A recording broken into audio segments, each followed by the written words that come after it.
Hi guys, my name is McKenna Burke. For this assignment, I chose to use the yo-yo test. This test is similar to the PACER test that many of us ran in our elementary school, middle school, and high school. I chose this test because for the athletes I work with and the populations I tend to be interacting with, they do 2-minute into 2-minute and 30-second routines, which are then going to require both anaerobic and aerobic respiration. So we want a test that will be able to test for both of those and assess the capacity on both. Given that these routines can be performed anywhere from 2 to 3 to 4 times, we want to see how they are able to cope, especially given the fact that they are also performing skills.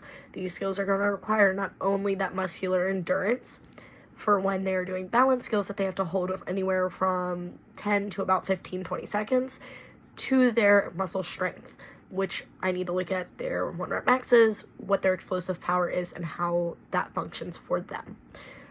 The reason that we look for this test is because it's an easy test to use.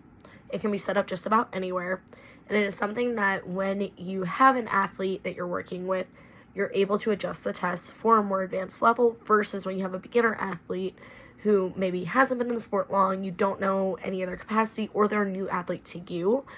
You're able to assess with an easier test. That being said, there are 2 types of tests for this. There's one that is a beginner, where the pace will be slower and it will increase slower. And then there's a more advanced test, where the pace will start faster and the increments for which the speed increases will also be faster.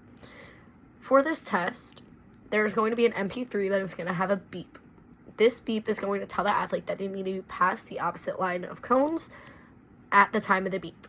If they're not there, they're going to have to turn around. Now, the cones that they have to get past are going to be set 20 meters apart. So it's just like the PACER test that we ran through school, where you have to get down, and if you don't get down by the beep, you turn around and get back to the other cone. If the participant fails twice, the test is over, and that is the end. Now, we can also assess throughout the test and see how they're feeling, and there's multiple ways to do this. It's not going to be easy for them to run as well as point out a face on a scale, so we'd be looking more towards a number. Give me a 1 through 10. How are we feeling? Are we okay? Do we need to stop? As we get closer into that 7-8 range, knowing that you're pushing that limit, making sure that we are not pushing the athlete beyond their capability, they have to assess where they are for failure, as well as us looking for what their abilities lie to. Can they continue?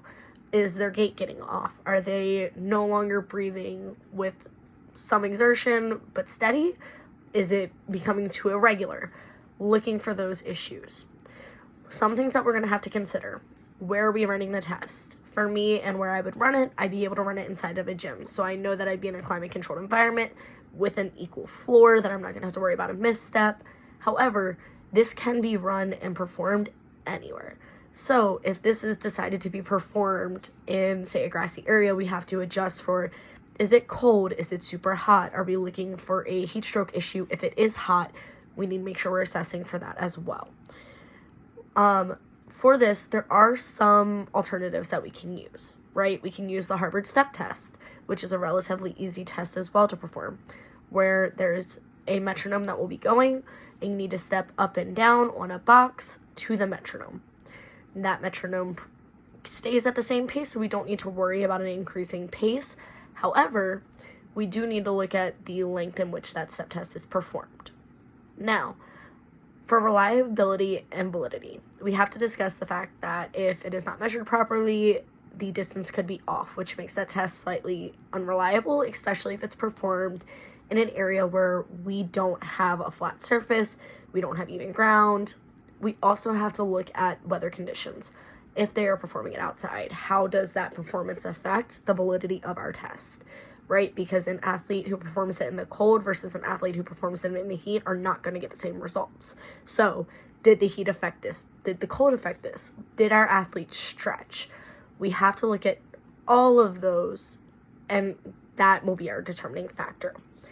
So when it comes to it, both have the risk for outside variables such as weather, given that they can be performed outside and can be performed for the general population.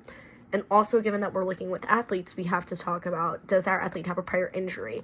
Are they coming off of a 3-day practice that has been 6-7 hours long? Is that affecting their ability to run this test? So keeping those factors in mind, we would then make our best judgment to which test we should use.